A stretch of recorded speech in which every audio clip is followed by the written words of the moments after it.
ตรงเซตตัวเซต ไปก่อนบอกเคยนี่นะ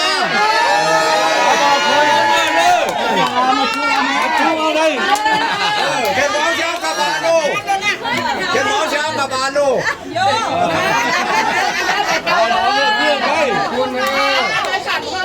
อันนี้แม่เฒ่าสิถามเนอะ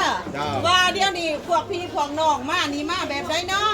มาขับมาโค่นมาเป็นดุเป็นร้านของไม่เขาวันเฒ่าเนี่ยเฒ่ามาสามมาคูณทางบามี่ได้นี่นะนี่ก็ให้ลูกเคยมายินดีต้อนรับอย่างสุดอกสุดใจเลยยินดีต้อนรับลูกเคยเป็นย่างยิงจับแทงแนนดู ใดนี่เอาทางใดทางไหนก็ได้รับเป็นรถเอาขอใจจะให้บานมือเด้อ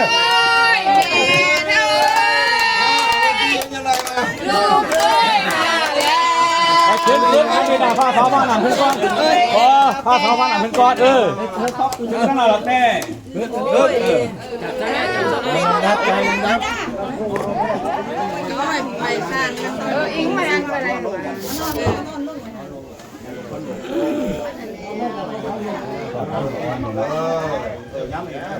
สาวจะมาก็นั่งขับควันฮัลโหล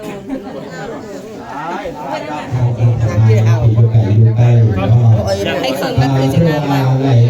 เนาะจะมาจะซ้ำกันก็คือกันซาดเนี่ยนะจับยับไปอีกยับอีกยับไปอีกหน่อยนึงไหมให้มันถึงอันนี้นะถึงที่เจ้านี่โอเคมันจะข้ามยังเกี่ยวสวงใส่เข้ามาคืออาเทศแม่บรรดาพอบรรดาเนขอแก่อาเอโรทุกผ้าขอปวดทุกผ้าขอของคนไฟขอใจยิ่งในหน้าตั้งหาไปทุกข้อมาตั้งแง่หน้าเนาะตัวพอถือแบบ200,000 บาทในการเลือกอีก100 ล้านอีกอันนี้คือตัวเป็นทรัพย์สินของเจ้าสาว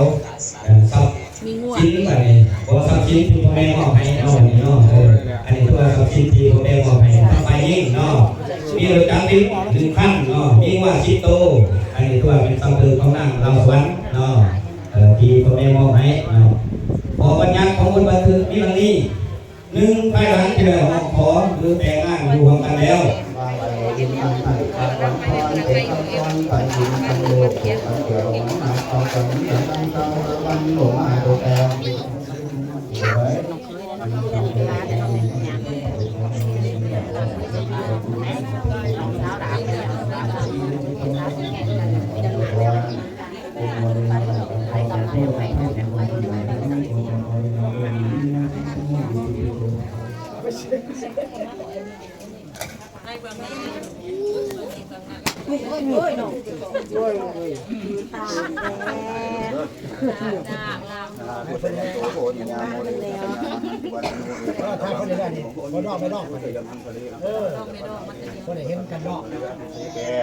จะประพุทธานังปทากินาปทากินานิกัตตวาเนี่ยพันตาเท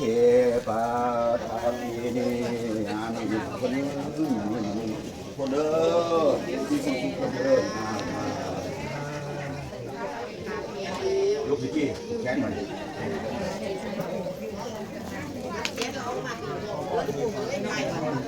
เอาไปข้างหน้าพักผ่อนเนาะ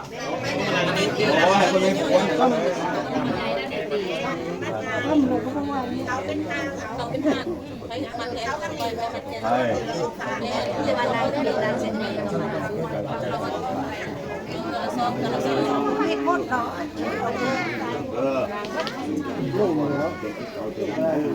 วันนู้นวันสมาสมาช่วงความช่วงไปบอกเรียนใช่ไหมเรื่องงบความมัดแล้วก็จะ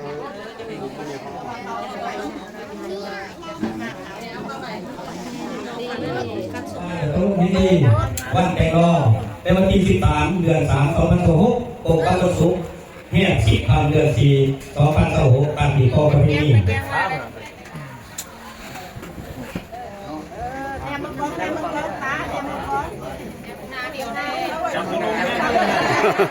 ตั้งลงแม่มือน่ะนี่ยังแย่นี่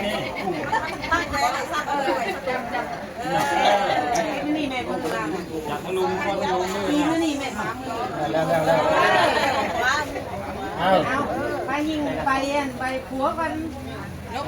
มาแม่นกมาแม่ไปแล้วนะไปก่อนไปงามๆไม่งามๆคนงามๆไปนะ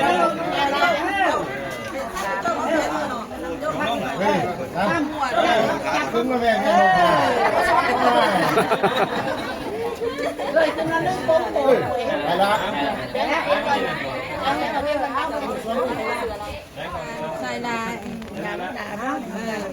ที่สิบไม่ได้หรอกเอาเลยเลยอ่ะมึงนะสิบใส่ตะกร้องไม่นางดาใส่ยักษ์กินมันเนี่ยมึงงานเดียวเนี่ยน้ำแล้วเอาทั้งสองตบเลยกันกันทั้งสองในมึงนากันเอาสักน้าเค้กเราพูดแล้ววันนี้นะอีช่วงแม่ช่วงแม่เอาคุยหยาใส่เอาหยาออกได้เลยเดินเลยสักคนละนิ้วเลยพอเวียนมันก็เลยไอ้เลิกอะไรอาชมเด้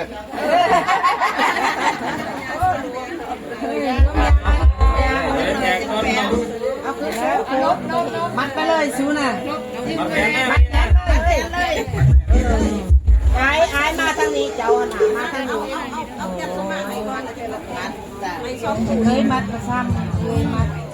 ตั้งขอทางแม่ทำเลยแม่ทำ